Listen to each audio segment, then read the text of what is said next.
What is good, everybody? Welcome to TGI Football here on the SB Nation NFL show. A reminder before we keep going that this show is presented to you by DraftKings. DraftKings Sportsbook is an official sports betting partner of the NFL. Download the DraftKings Sportsbook app today and use code SBNFL for a special offer when you sign up. That is code SBNFL only at DraftKings Sportsbook. As noted, this is TGI Football, which means it's Friday. This is the SB Nation NFL show. Subscribe wherever you get your podcast. Leave a rating, write a review. Those things make us happy. You can also watch this. You can watch it live on the SB Nation NFL YouTube channel, where you can see the fantastic, effervescent faces of myself. I'm RJ Ochoa from Blog of the Boys. He is Stephen Serda from Arrowhead Pride, and he is Brandon Lee Gowton from Bleeding Green Nation. BLG, the times are tough in the KCMO for Stephen and the rest of the Kansas City bunch.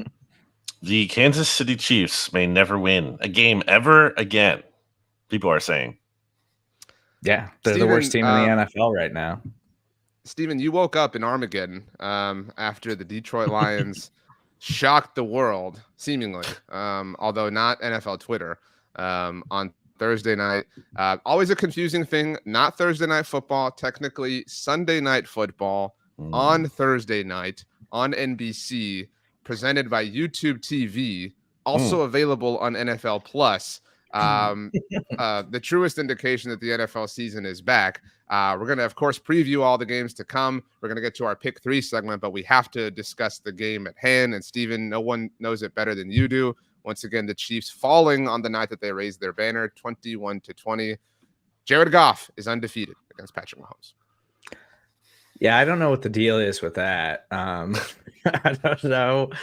Jared Goff just comes up big against Patrick Mahomes. I guess that's the thing. But no, it's a week 1 contest. I'm not that worried about the Kansas City Chiefs and Patrick Mahomes. They just didn't play well. Like offensively, I think we drastically underestimated how much Travis Kelce being unavailable on such short notice affected everything for the Chiefs. And they're desperate for one of these wide receivers to step up, and just absolutely nobody did last night. Like Rashee Rice was like the one positive in the wide receiver room. Everything else was just kind of like, okay, yeah, I'm a little bit worried now. I want to give the Lions credit because I was holding them to a standard, as RJ knows, because I talked about this with him before the game off air about like the Lions don't win this game with no Chris Jones, no Travis Kelce. And it's not particularly close either. But even if they don't win at all, it kind of felt like you have to win this game. If you really are the it team, you're justifying all this hype, you have to win that game. You have to prove you're different. And it's a different year. And it's not just about progress. It's actually about results at this point now into year 3 of Dan Campbell. And they did it. So congrats to them. Now, I do think it's not like, well, the Lions have arrived and they're a juggernaut and they're really scary, because I think there's also a lot of the Chiefs lost that game with the amount of mistakes they made. And there was a lot of people tweeting, especially in Eagles world, about how it reminded them of once upon a time when Andy Reid had a quarterback with no great receiving options to work with around him, and Donovan McNabb and the cast of characters he had prior to Terrell Owens and whatnot. And that was kind of like Mahomes without Kelce last night. Certainly was tough for the Chiefs, I'm sure, to see so many opportunities squandered. I mean, just the Kadarius Toney pick 6. I mean, the ball's right in his hands. Like, I'm sure we've all seen the screenshot of like, it's a perfect pass. You have to catch the ball. And it turns into a pick 6. And ultimately it's a 1-point game. And that's a huge difference. So I think the Chiefs will be fine once Kelce gets back, but until he does. And also we'll see what happens with Chris Jones. They're definitely more mortal and not as scary. I do think the bigger story is the Chiefs, despite the fun whatever. I'm not in on the Lions stuff. You both know that. Brandon and I were pretty simpatico on wanting to see them prove it, and it did feel like Kansas City lost it more than Detroit won it, because Steven, you were talking about this before we started. We didn't even get the offensive explosion that we sort of anticipated from the Lions this season. Now, granted, it's week 1 or whatever. Brandon, you brought up the Kadarius Toney thing. Maybe the worst possible game that a skill position player has had in a very long time. It's really amazing. You talked about how Eagles fans are kind of chiming in. Cowboys fans really triggered by the Kadarius Toney tip that wound up as a pick 6. Very reminiscent of Noah Brown in Jacksonville last year. And everybody kind of getting their jokes off like, oh, whoa, I thought, this was only something that happened to Dak Prescott and blah, blah, blah. Again, it's nice to have the NFL back. I don't know that this was I saw a lot of Stephen like, oh, Chiefs are going to pay Chris Jones tomorrow. I didn't really feel like Chris Jones wins that game for the Chiefs because it felt like they could have very well won it anyway. It did feel like the Travis Kelce absence was just this massive dark cloud hanging over them, though. Yeah, I think Travis Kelce not being there was much bigger than Chris Jones last night. Like, I thought the Chiefs defense played pretty well. Like, if we're supposed to buy into this Lions team being a legitimate, like, top 5 offense in the NFL, the Chiefs defense held their own. They only gave up 14 points. And Mike Dana, who's a really underrated part of that Chiefs defensive line, had a nice game. George Karlaftis had some moments, and Felix Anudike-Uzomah, the Chiefs' first-round pick, had some nice reps. Like, I think Chiefs fans should feel really good about the defense, but it all just comes back to how poorly the offense played, and specifically the wide receivers. Like, I just think Travis Kelce getting hurt on a Tuesday, them having to rule him out so fast for Thursday, just really messed up the game plan. And then they had to thrust these wide receivers into situations where, yeah, in key moments of the game, Patrick Mahomes is going to Kadarius Toney, even after we've already seen Kadarius Toney just fumble over and over again in key moments of the game. And I believe that Travis Kelce would be the guy that you go to in those situations. Like, it was an ugly week 1 for the Chiefs, but I'm still optimistic that they'll figure things out. And I don't think it's the end of the world right now. It's not like they need to make a panic move, but I do think there is an opportunity clearly for them to upgrade at receiver, assuming if they want to spend the draft picks and money it would take. Everyone brought up Mike Evans as like a possibility. Right. Certainly, there's discord there in Tampa Bay, and that would make sense. I mean, what if, I was just thinking about it here, and again, I don't know how contract works out and everything, but like, what if there becomes an opportunity to trade for Cooper Kupp? Because the Rams are really bad. I think that is something to watch, prior to the deadline, which is still quite a while away. I think Halloween. But I definitely think that is, and Kelce getting back will solve a lot. But still, I mean, even if you have him, you also have to plan, okay, what if there is a time where we don't? And what is the backup option? And it might be nice to get another upgrade there. And I think the biggest thing that concerned me last night with the wide receivers, it wasn't even really the drops. It was Mahomes' offensive line looked really good. He had a lot of time and his protection was really good, but nobody was getting open. And so he was having to drag out plays left and right because guys aren't getting open and winning one-on-one matchups. That's a bigger red flag to me than all of the drops and all of that stuff. Like, if you can't rely on these guys to get open, like if Travis Kelce is truly your only mismatch guy who can get open on a regular basis, that's what I'm worried about, because I don't know if development is going to help that stuff. I have a few things to kind of hit quickly because we have a lot of games. We have the most possible games that we can get to, given that it's week 1. First of all, I brought up the Jared Goff thing. I don't know if either of you saw this tweet. Brett Coleman, who does a lot of great work. It was so funny. Steven, I know, like, the way when a game ends, you're just like drowning in everything. So maybe you missed it. Brett tweeted, Jared Goff is 2-0 versus Mahomes now. The baby goat has found his Eli. I loved that. That really kind of, I think, encapsulates just football in a lot of senses, Brandon. I mean, Goff wasn't good though. I mean, No, he made that's some big that's throws. why it works. Like, that's why it's so perfect. But like, I was frustrated though on the Lions' behalf of, like, it's just like this team can't be like a real, true juggernaut team. I feel like until the quarterback is someone you're actually scared of. Like, he does enough, but there's just times where you see where like there's limitations there, and he's a win-with player, and he's not like just a wow kind of taking over. And look, again, I want to give the Lions credit specifically because this is like the biggest win for them in how long? Like a very long time. This is a very big win for them in terms of what this means. And I think for a franchise that has not had a lot to celebrate for a long time, this is meaningful. I know it wasn't like the most style points and everything, but ultimately they got it done. It's not like, again, the Lions have arrived, they're a juggernaut, but this is, there's more time for that to evolve if they continue to build on this. It's a game they can build on. And I think I've seen, a lot of the fans from Pride of Detroit and whatnot are pretty hyped up about it. I don't think they think their team is flawless. They can't be beaten. But I do think it's a sense of, and I think Lions players were talking about this too. Former Eagle Chauncey Gardner-Johnson was like, this is different. And if that's true, whether that's true remains to be seen. But if you have a game like this and the players start to believe that, well, maybe that's like where things start to turn. If people actually can believe it's different and they're not the quote unquote same old Lions, which is like the trope in Detroit, SOL, maybe they can actually turn things around, and it is different for them this year. Stephen, I wanted to get like a vibe check from you on the Jawan Taylor thing. I thought it was so interesting how the broadcast like went at him. I was trying to think about like the last time a broadcast, like picked on something like that before.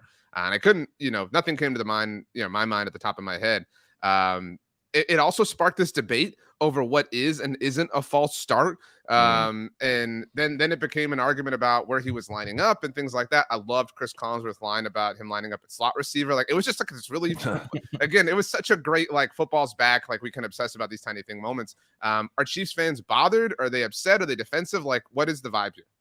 I think a lot of people were bothered by it, which is kind of weird because Jawan Taylor has been doing this his entire career. Like, this isn't something new.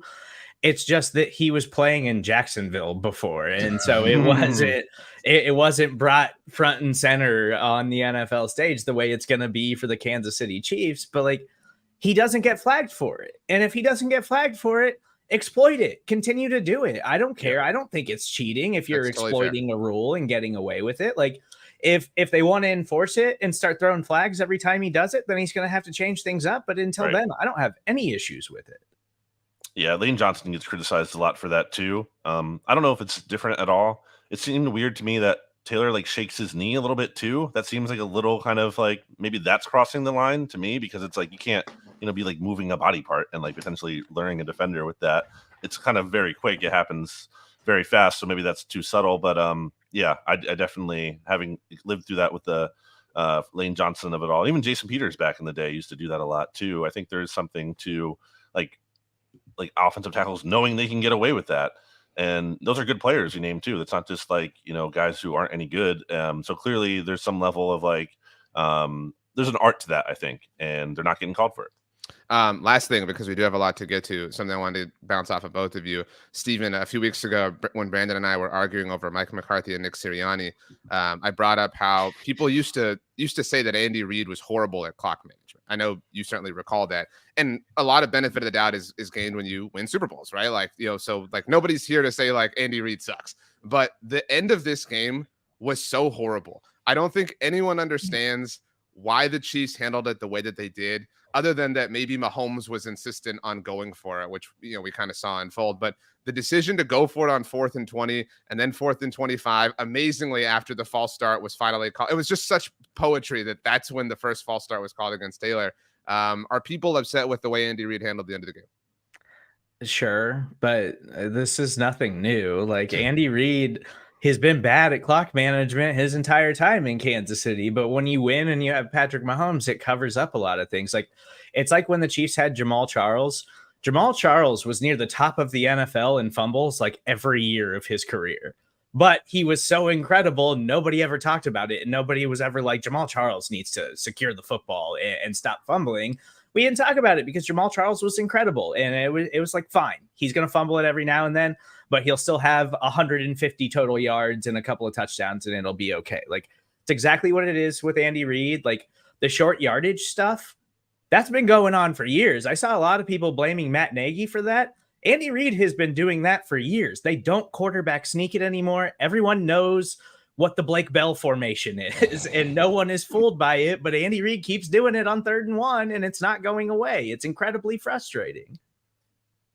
Brandon, you miss Andy Reid?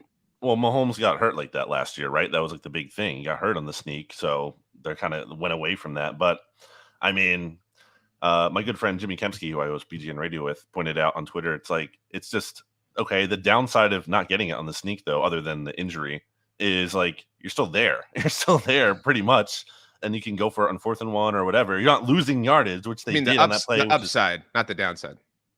Yeah, sorry. Well, I'm saying the worst case scenario. Right, I got you. What I'm trying to say is like that, okay, you don't get it, but you're still basically right there. You're not going to like lose a couple yards, which is a huge deal at that point, because then you have to punt, and you can't go for it again on 4th down. So, yeah, that was a critical mistake. But again, I think Stephen said it well. It's not like, I think people just sort of like, oh, Andy Reid figured it out. No, he didn't figure it out. It's just that he has the best quarterback, or one of the best quarterbacks of all time, who kind of covers up for that stuff, typically. The Chiefs will have to sit and stew on this loss before traveling to visit the Jacksonville Jaguars in week 2. Meanwhile, the Detroit Lions will have their home opener next Sunday against the Seattle Seahawks and try to get to We will, of course, preview all of the games to come throughout the rest of week 1. But before we do, we're going to do our pick 3 segment, which is, of course, brought to you by our friends at DraftKings. DraftKings Sportsbook is an official sports betting partner of the NFL. Download the DraftKings Sportsbook app today and use code SBNFL for a special offer when you sign up. That is code SBNFL only at DraftKings Sportsbook. All right, gentlemen, because the NFL is back, that means the Dallas Cowboys own the world once again. So the Cowboys game in New York, or not really New York, against the Giants serves as our pick 3 opportunity here this week. Brandon, I believe you did the best in this exercise last week among us. So the floor is yours. Dallas at New York. What are you going with and why? Yeah, I'm going to go with Dak Prescott over 199.5 passing yards. So he has to at least get 200 passing yards.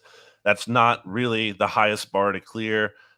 He went over that mark twice against the Giants last year when so the first game he had 215, so it was close. Then the second one he had 261. Look, I think the Giants have done some nice things on defense, but I don't think they are certainly a juggernaut, and I don't think they're going to be able to just totally clamp down on CeeDee Lamb and Brandon Cooks, who the Cowboys added, and obviously Gallup is in the mix there as well. Jalen Tolbert had a nice training camp. So I think ultimately it's a low bar to clear, and I think Dak can clear the 200. Okay. Dak missed the first Giants game last year. I think you were talking about his last 2 Giants games. It was Cooper Rush in New York a year ago. But the Cowboys still won that game, and Cooper Rush was a big reason why. Stephen Serda, where are you going and why? I'm sticking with the Cowboys, and I am going to take CeeDee Lamb 70+ receiving yards minus 125. Kind of similar to what BLG just said. Like, I like what the Giants have done this offseason, and I think their defense has some talent, but I still think that CeeDee Lamb is an elite player, and if this Cowboys offense is supposed to be like an elite offense, like this should be an easy spot for him to gain 70 receiving yards. And I like the Cowboys offense and the guys that they added in Brandon Cooks, and we'll see if Jalen Tolbert and Michael Gallup can contribute more this year. But I think CD is a superstar, so I think 70 yards should be pretty easy for him in week 1. Got to be honest, has me just a teeny bit nervous that both of you are like showering the Cowboys with all this love and affection. But it is a pick 3 segment, which means I have to offer a leg as well. And it's always nice when we can touch both sides. So you both went Dallas, I went New York.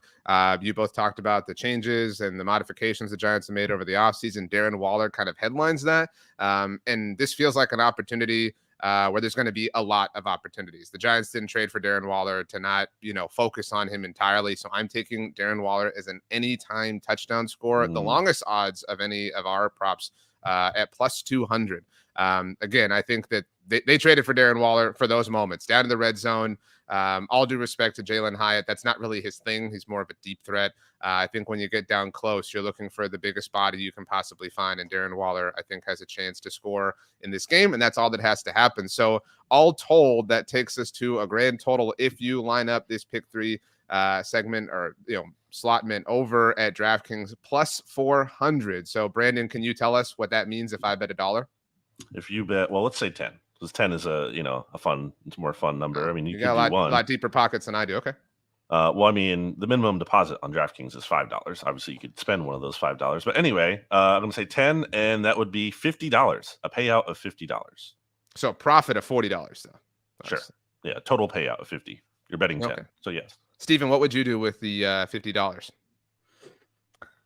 I would go to the movies or something. Nice.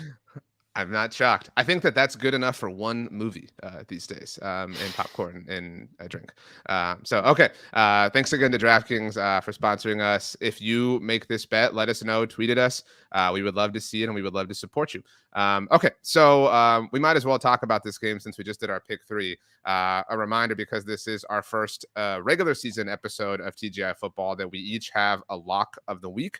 I think that's going to come into play when it comes to Cowboys Giants. Are we bringing the Zap back? We didn't talk about this. I don't know if you're prepared, 100%. Stephen, with the Zap sound effect. If you're not, then I don't think we can do it. No, we can do it. And we have it. I just gotta find it. Okay, there we go. So the Zap means for new listeners. First of all, how dare you not listen last year? But we each hold the right to Zap one of the other at any point. And so say we're talking Vikings Buccaneers and Brandon doesn't want to hear what I have to say, he can zap me. I cannot offer anything except for a pick on that game. And so you can only be zapped, or you can be zapped twice, but everybody only has one zap. Everybody understand the rules. And you also can't zap someone when they're talking about the team they cover. So me, the Eagles, RJ, the Cowboys, and Stephen, the Chiefs. Well, Steven lucked out because the Chiefs already collapsed this week, so we don't have to worry about that. Okay, so the Dallas Cowboys are, at present time, we're doing this Friday morning, 3.5-point favorites over the New York Giants. It is a road game for Dallas. Cowboys-Giants is kind of a staple for week 1 on Sunday Night Football. Steven, you talked about liking the Cowboys and what they have to offer. Where are you going on this one? I hope this is a shootout because we've been hyping up the Giants all off season, and Daniel Jones and Brian Dable is finally ready for him to make this huge jump, and Darren Waller, and they've got kind of like the Chiefs. They've got like 9 different wide receivers. You don't really know who's going to step up and make plays, but I still like the Dallas Cowboys in this. Like, I know the Cowboys are getting a lot of Super Bowl hype right now. I don't know if I'm there with Mike McCarthy yet, but I do think that they are one of the best teams in the NFL with one of the most talented rosters in football. I know they've got some injuries along the offensive line that are a little worrisome right now, but I think their defense is going to be really, really good. And Micah Parsons, we know, is elite. And I'll factor all of that into Dak and the offensive weapons. I just think the Cowboys are going to be too much for the Giants. Brandon, just to offer clarity, on Friday morning, Tyler Smith, Cowboys left guard, first-round pick last year, a little bit more, I don't even want to use the term in doubt, but his situation is more in doubt than Tyron Smith. Tyron, of course, has had injuries all throughout the last however many years at this point, 8 years, popped up on the injury report on Thursday with an ankle injury. Now, Mike McCarthy has downplayed those things for the most part this week, but again, I would say the stress level on Tyler is higher than Tyron. Cowboys have won 10 straight against the Giants with Dak Prescott starting, 11 of the last 12 total games between the Cowboys and Giants. So why in my right mind am I just giving the Giants the benefit of the doubt in this scenario? Like, they have not done anything to earn that to this point. And if I'm wrong about it, so be it. But am I going to regret going with this trend of the Giants not being able to beat the Cowboys at all? No. I'm not going to regret that. If they pull it off, then they show that it's a new year for them. Things are changing. Credit to them at that point. But until it happens, I am not going to just merely believe that. This is actually my lock of the week, the Cowboys to not only win this game, but to cover this as well. I think they win by at least 6 points, and I don't really think they sweat it out too much. Maybe in the beginning it's a little bit close. At the end of the game, I think the Cowboys will have the game in hand. So one lock of the week down. We haven't discussed this, by the way, but I don't think we're going to be allowed to repeat locks, which is something we did last year. So somebody gets a lock. No. I meant amongst us 3. My lock pick that I just made right before the show started. No. I'm saying among us 3. Like, so if somebody locks a game, it's unlockable for the other 2. That's what I'm saying. That's my point. Just to be clear. So that way we get 3 locks, 3 different locks. But anyway, I mean, the Cowboys have owned the Giants. Dak Prescott has only lost to the Giants as a rookie. He actually got swept by them that year in 2016. That was that weird Ben McAdoo season where the Giants weren't actually good either. They also had a weird kind of situation with the radios, and they were like kind of using some improper radios that game in New York. But I mentioned it, Cooper Rush started the game in New York last year for the Cowboys, and they still won handily. It was actually the game with Dak that was a little bit closer. The Giants did lead the Cowboys at halftime on Thanksgiving. You might have both forgotten. But yeah, I think we're all, when it comes to challenges like this and wait and see it territory from the Giants, I think we trust them to be better, but this is a team that has owned them for the most part. So yeah, I'll take the Cowboys. I'll lay the points. So that's a clean sweep for Dallas here on the show. Whoever wins this game is in first place in the NFC East after week 1, just because it is a division rivalry. That takes us to our next game. The Houston Texans are visiting the Baltimore Ravens. And our big-time underdogs. Brandon, your boy, Lamar Jackson, is expected to put together an MVP-like season, and he better in this game because the Ravens are laying 9.5 points at home to the Texans. You're a Texans guy, RJ. I mean, you have the Texans potentially winning the AFC South, as you talked about Monday Football Monday, which was recorded on Tuesday. If I'm going by the you have not proved anything, and I'm not giving you the benefit of the doubt, then I can't possibly do that to the Texans. I do like D'Amico Ryans a lot. I think ultimately the arrow potentially might be actually pointing up on them in the longer term because of that, in large part, but not really buying CJ Stroud at this point. And for as much as I have questions, I think very much fairly so about Lamar, specifically when it comes to the postseason, the Ravens have a lot of regular season success, and I think they should be able to take care of business. I know it's a big line, but I will actually trust the Ravens to get it done, and I will take them to win and cover. Yeah, 9.5 is a lot. It's a lot. But looking at the Houston Texans, like I love D'Amico Ryans too, and I'm hopeful that he's going to be a really good head coach in the NFL. And they've got some young talent, and I hope CJ Stroud has a nice long NFL career and looks good. I just think that the Ravens are one of the teams that's kind of trying to load up to try to make sure, hey, don't forget about us in the AFC, even though we know there's a lot of good teams out there right now in this conference. Like the Ravens defense was good last year, has a chance to be better this season. The offense has a chance to be better, and they've got a new offensive coordinator in Todd Monken, and that's supposed to change things and take Lamar to a whole nother level. And so if all of those things are true, you absolutely cannot lose to a team like the Houston Texans in week one. Like it's not like the Chiefs and Lions last night. Like the Lions are a good football team. I think we all acknowledge that. I don't think we thought they were going to beat the Chiefs. Houston, some young talent, but I think we also think they're a bad football team. Like the Ravens should pretty easily win this. So I'll even take the 9.5. Like I don't think it's crazy to assume that they can win by that. I do believe in the Texans. For what it's worth, I think you can lose in week one and still win the division. See the Kansas City Chiefs in Chiefs Kingdom, in case any of them are panicking, which they definitely are, according to our friend Stephen. But yeah, as much as I believe in the Texans, I really believe in the Ravens. I would have picked the Ravens to win the AFC North if the Bengals weren't who they are. And so I really am like, besides the Cowboys, sort of rooting for the Ravens to cover this. Like I would love to see them kind of flex their muscles and prove like, yeah, we are for real. Like last year had all the weird Lamar contract stuff and injury stuff and everything. Like everything is stabilized now. I will say, did either of you see the Odell thing on Thursday? Where he like kind of laughed about the ankle rumor or whatever. Like that was a weird vibe when everything had kind of been chill on the Ravens front. But I don't want to read too much into that. I'm with you both. I'll lay the points. It's a lot. And I would normally feel stressed about it, but for whatever reason, I don't here. So congratulations to the Ravens. They have our belief. We move on now to the home of one of the more underrated teams in the NFL, potentially, the Minnesota Vikings. Back-to-back purple discussions here. The Vikings hosting the Buccaneers, favored by 5.5 points. We obviously, have some questions about the Vikings and whether or not they can sustain what they did last year. Stephen, this is my lock of the week. I'll go ahead and say it now. I'm taking the Vikings, but a lot of that is the lack of belief in the Buccaneers.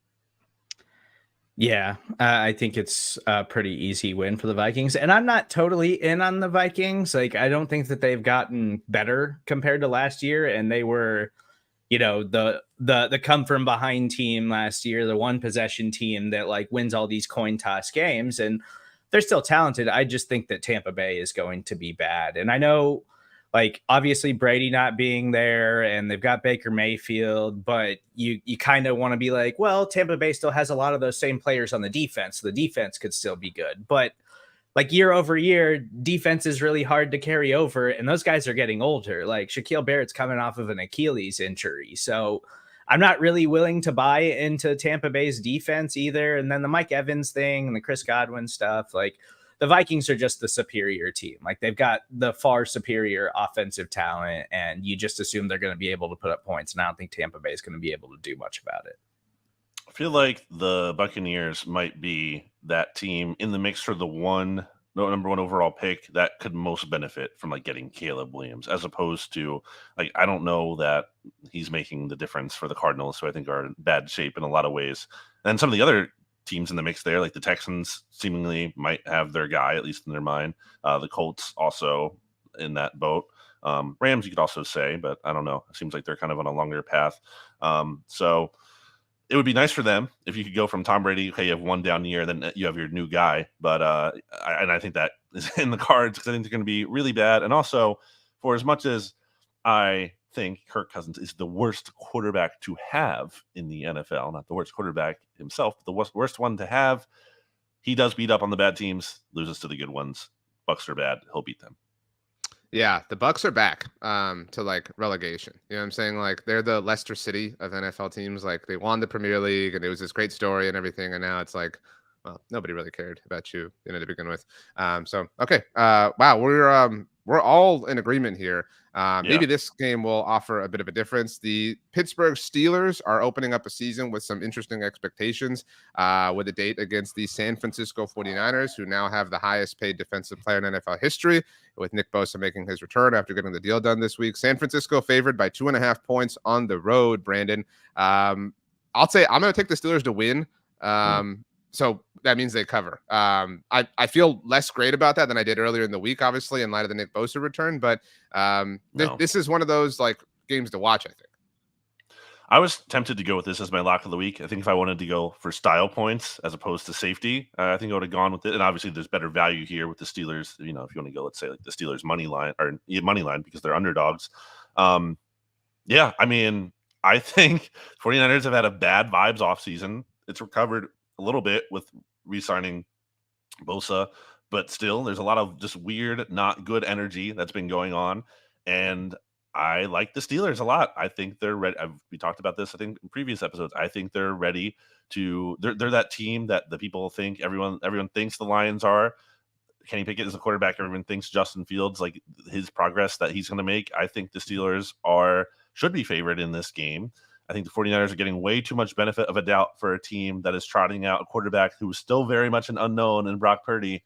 And I think the Steelers win this one outright. So, of course, I'll take the points. I think I'm with BLG on this. Oh, no, we're on the same page. Yeah, you're with me too, Steven. What the hell? Why did I get no credit? Jeez. No, I think on paper, the 49ers are the more talented team right now. But I've expressed my concerns about San Francisco and Purdy and just kind of everything that's going on there right now. And like, I know their defensive line is still going to be really good. Nick Bosa just got his big payday and their pass rush is going to be awesome. But I have my questions about their defense too. Like their defense was spectacular last season, but they don't have D'Amico Ryans anymore, who I think was very important to that defense being as good as it has been over the last couple of years. And then George Kittle might not even play in this game. He's already up in the air for week 1, and we talk about him missing games every single year. I just think that I'm not buying into Kenny Pickett just yet, but I am kind of buying into Mike Tomlin and the Steelers. Like, I liked the draft that they had. I like the development that they're seeing from these wide receivers and pass catchers, and they've just got a lot of things offensively that I think can give San Francisco some problems if Matt Canada doesn't fumble this thing offensively for them. So I am kind of in on the Steelers, like not necessarily as like a legitimate like playoff team or something like that, but I think they can surprise a lot of people in week 1.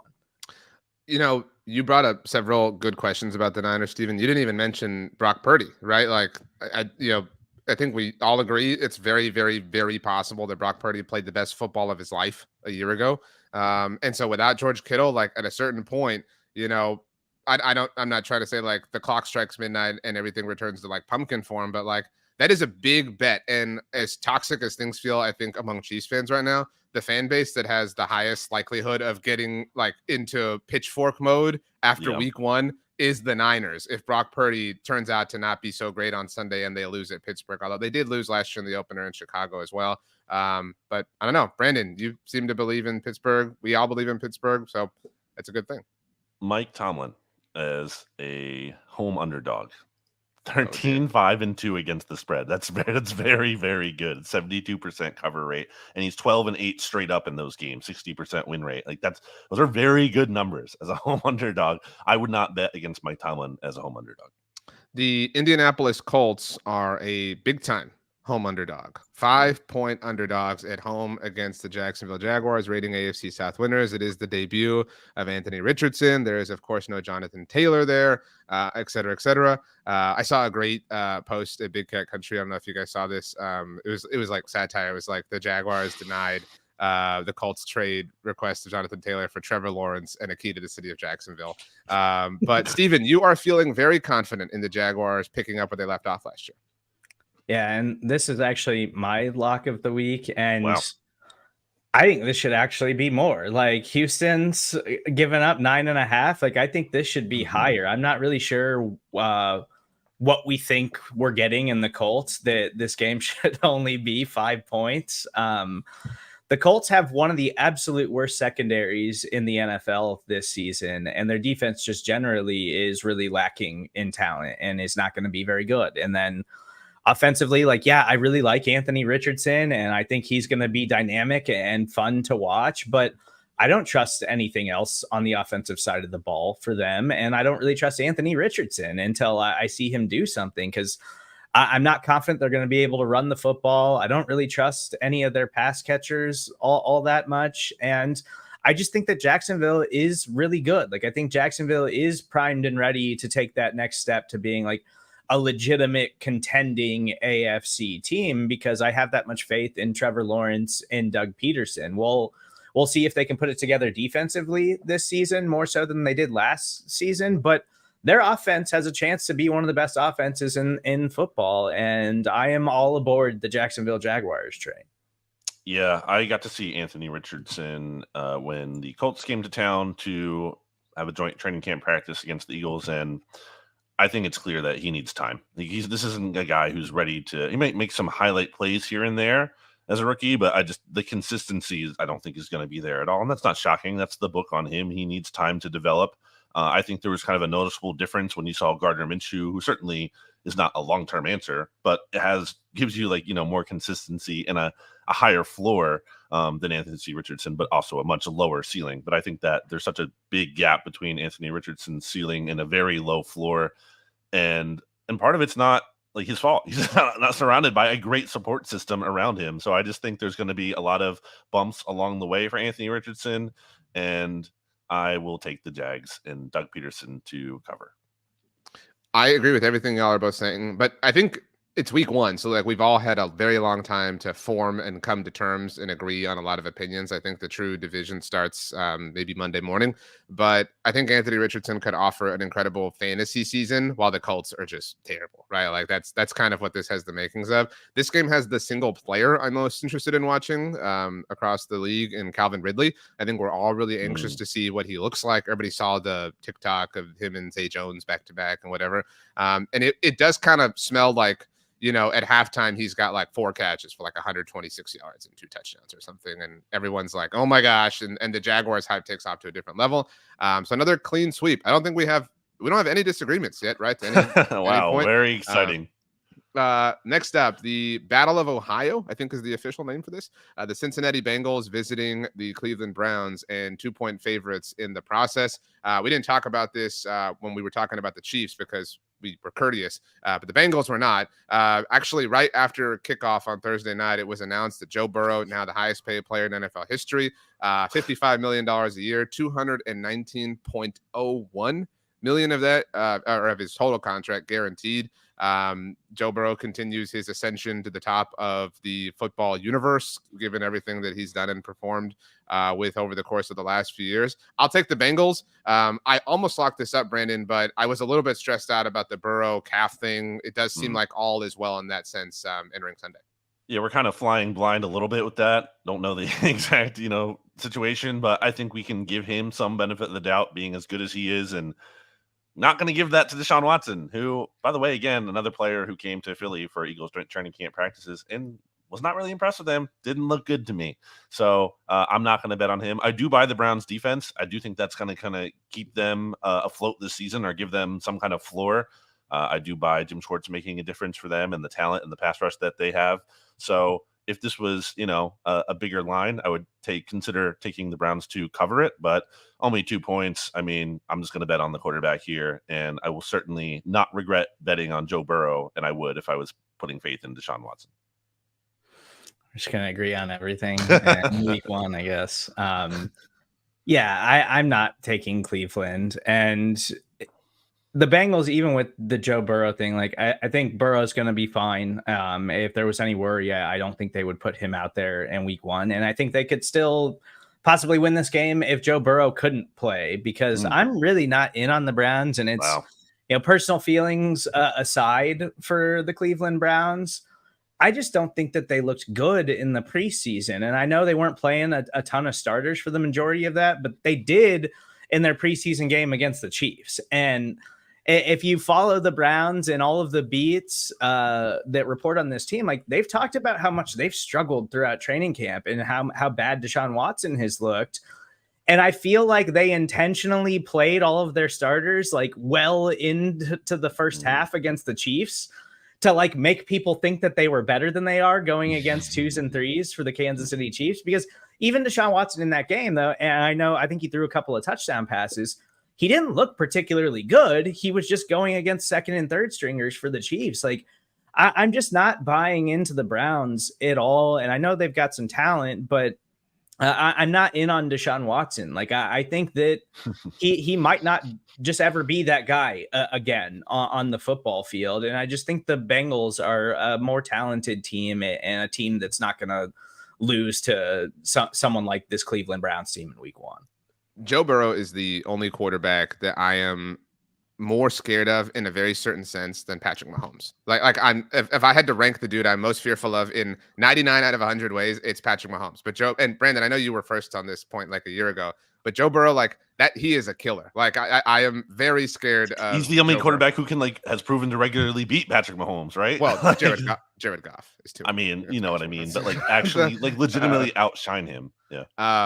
So yeah, I will say something that's going to be interesting to watch, and it's week 1, so it's difficult to like get carried away with this, but the AFC North is going to start off with a bang. So we all picked the Steelers to win. We all picked the Ravens to win. Obviously, these are the other 2 teams. Both the Browns and Bengals have divisional games next week. The Browns visit the Steelers on Monday Night Football, and the Bengals host the Ravens next week. So this division is going to have a really kind of rocky beginning. Both these teams have division games for the first 2 weeks of the season. So we'll see how that shakes out. But we all have Cincinnati taking an early lead. The Washington Commanders are getting 7 points in the home regular season debut of Josh Harris, the best owner in the city of Philadelphia, Stephen. The Arizona Cardinals are that bad. I don't think we have to spend a ton of time on this one. This is really just a matter of the Cardinals waving the white flag on this season already. It is like just looking at this on paper, if you're not following all the storylines for the Arizona Cardinals, which why would you be? The -7 seems like a lot for a Commanders team that we have a lot of questions about. But then, like, I don't know what Jonathan Gannon was doing this week, like refusing to name a starter. And then, it's Josh Dobbs, a guy who's been a part of the team for like 10 days. I don't know if we've ever seen a more obvious, blatant take job than what the Arizona Cardinals are doing right now. So, yeah, they have the worst roster in football. It's not even close. Washington's going to win, and it's probably going to be a gross football game. Pick it, like with the points, though. I mean, I'm going to take the Commanders. I'm going to take the Commanders -7. Easy. Respect. Jonathan Gannon is a fraud, loser, bad vibes, curator. It's just, why would you possibly, how could you go down on the ship with Jonathan Gannon? Like, how could you make that your pick and feel good about it? And if it goes wrong, be like, well, I didn't regret it. I liked going with him. No, I like the Commanders better in this spot. It's their first sellout in a long time. I don't think it's a completely different franchise just because Dan Snyder's not there in terms of now the team is going to be amazing from the jump. But I do think there is a sense of renewed energy. And I think that will manifest in the team and the stadium being hyped up. And it's really an ideal week 1 opponent for them that they can kind of beat up on this joke of a team that has like the lowest projected over under win total, right? 3.5 in like a long time. Like this Cardinals team is pathetic. And, I guess you can always worry about that. Like, does that motivate their players? But I don't think Jonathan Gannon is motivating those players based on the videos that the Cardinals are putting out. So give me the Commanders to win and cover.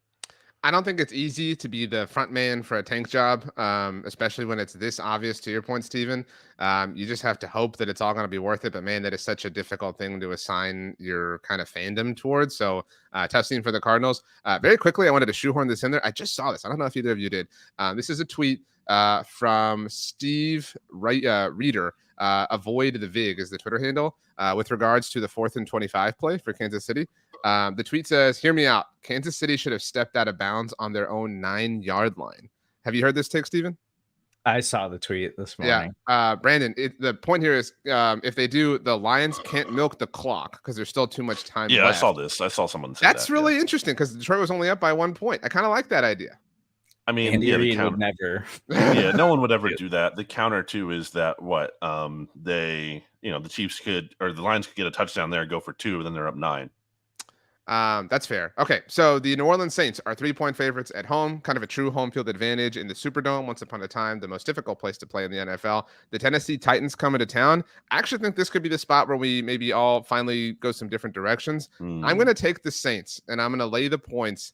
I believe in Derek Carr in this situation. I believe in the Saints defense, and I really just don't trust the Titans. I trust Mike Vrabel, but man, there are just so many question marks. And DeAndre Hopkins had I don't know if either of you saw this, a GQ Sports article come out on Thursday where he lamented about the teams that, didn't want to sign him in free agency.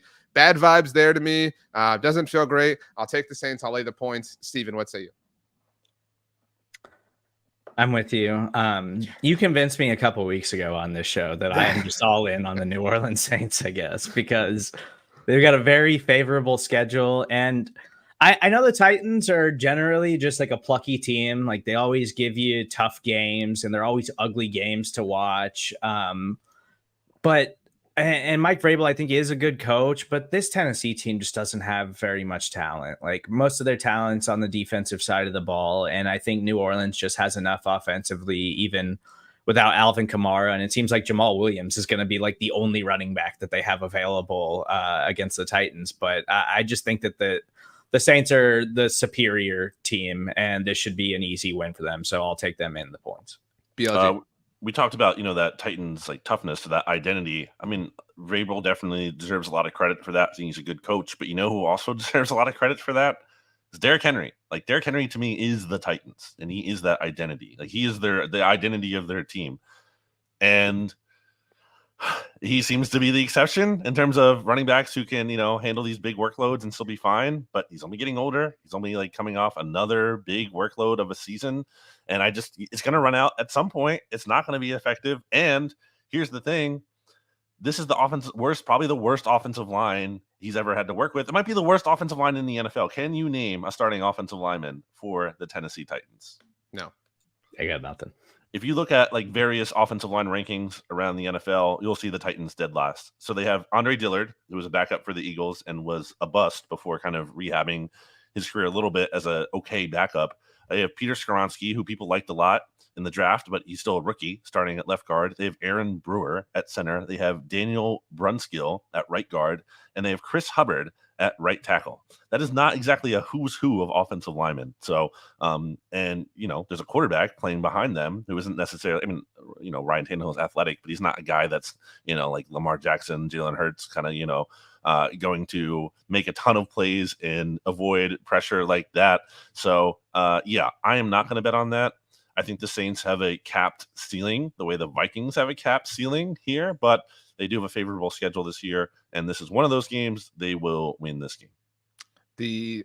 No division here.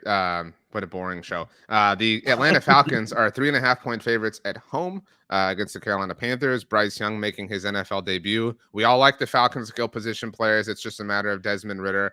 I'm going to go Falcons again. I just have more questions about the Panthers, but this is, for a division rivalry, this is kind of inconsequential to me, Steven. I'm tempted to just pick something. So we don't.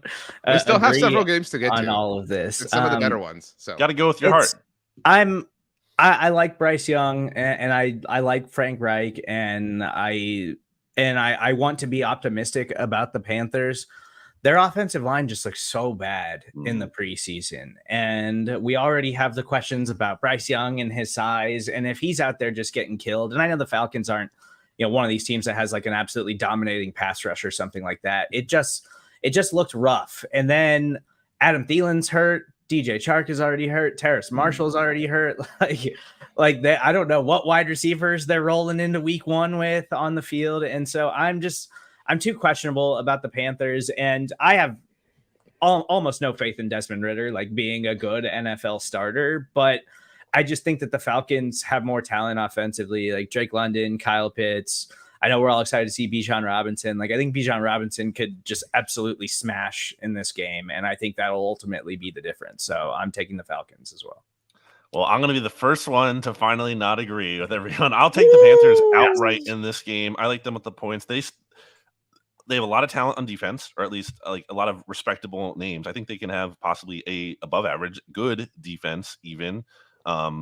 Offense question marks for sure, but I will bet on the upside of Bryce Young versus I've never been a Desmond Ridder guy. I don't see why people like him so much. And I'm also not the biggest Arthur Smith guy. I think he's flawed in a lot of ways. And I was going to say Carson Wentz. Frank Reich has his faults, and betting on Carson Wentz was one of them. I think he may have learned from that, and I think that he is going to be better off from it.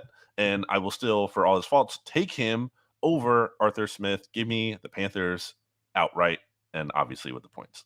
Well, I'm sure he's a nice person. Just to be very clear, I don't think anyone is in on Desmond Ridder. Like, because you were like, oh, I don't know why people are in. No, I think like draft. There's a weird segment of draft Twitter that like liked him a lot and thought he was like quarterback one. I never. Everyone has a hive, but like, I mean, I don't think an that especially weird one to me. I think the consensus take is that the Falcons are limited by Desmond Ridder, but nevertheless, I'm happy that we got our first breakup. Okay, that's all the noon games. We've gone very long, so maybe we do have to kind of pick things up just a little bit here. We haven't utilized any zaps, just to remind you both. Next up, first afternoon game, the Philadelphia Eagles visiting the New England Patriots, the coronation of Tom Brady finally. New England is a 4-point dog at home to the reigning NFC champions. Obviously, the Eagles have a lot of anticipation, as always. Brandon, we go to you first. Eagles favored by 4. What are you doing? I think it's a bit of a suspicious line, and I feel like it seems like it should be bigger for a Patriots team that has a lot of issues right now. Their offensive line has been like a mess. There's an article up on Pat's Pulpit right now that is like, who do you want the starting right tackle to be week 1? It's not a good spot to be in when like the fans are like, who should it even start for us? They have guys banged up throughout training camp. They have guys on the injury report still. They're both of their starting guards. Jack Jones, who is projected to be a starting quarterback for them, was downgraded from limited to not practicing from Wednesday to Thursday. So they could also be a little bit banged up in the secondary there, going up against A.J. Brown, Devontae Smith, and Dallas Goedert. So I think this is a big mismatch between the Patriots' offensive line that is leaky and kind of in shambles right now versus the Eagles' ability to get pressure. I really trust in that, especially against the quarterback back there again, who's not exactly going to make defenders miss for the most part. So give me the Eagles. I feel pretty confident about it. It's in lock of the week territory for me. It's that kind of confidence. I think they win the game. The question is, do they cover? I'm going to take them to cover. Yeah, I think they easily cover this game. I feel like the -4 here is just like a respect thing to Bill Belichick, because the Eagles are a dramatically more talented team than the Patriots are. And I just don't think this is going to be a very close game. I think Jalen Hurts, A.J. Brown, Devontae Smith, like all the Eagles' talented offensive weapons, I think are just going to have huge days this week. Yeah, I know that there's the take floating around that regression's coming for the Eagles, but it is kind of another one of those like until it happens that you're perpetuating. Well, no, that's a very common take that like regression is coming for a team that had this statistically incredible season. I am offering it, but until it happens, it hasn't. So I'm kind of not willing to bet against the Eagles until we have a little bit more concrete reason to do so. So I'll take the Eagles and lay the points. Next up, the matchup of 2020 quarterbacks that were not Joe Burrow or are not Joe Burrow. The Miami Dolphins visiting the LA Chargers. LA's getting 3 points. The debut of Kellen Moore and his offense. Justin Herbert has his brand new contract as well. Brandon. Zach.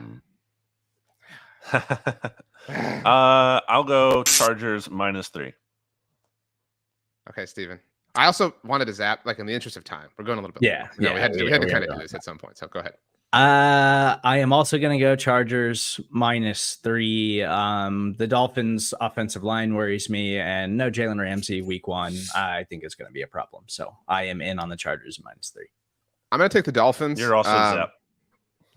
There's my point. So at least we have more division finally. Okay, next up, Steven, you're the only one with the zap in the chamber. The LA Rams, not at home. I didn't know. Did y'all realize that MetLife is the home of both Sunday night and Monday Night Football this week?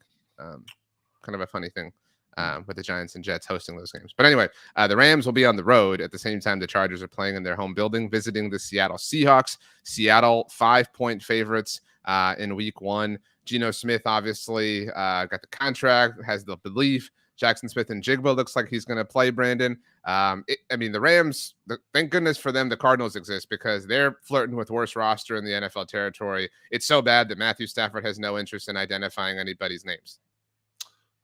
I think brought this up before on the show. Can you name a Rams defender outside of Aaron Donald? Probably Ernest not. Jones. Yeah. Okay. There you go. It's very.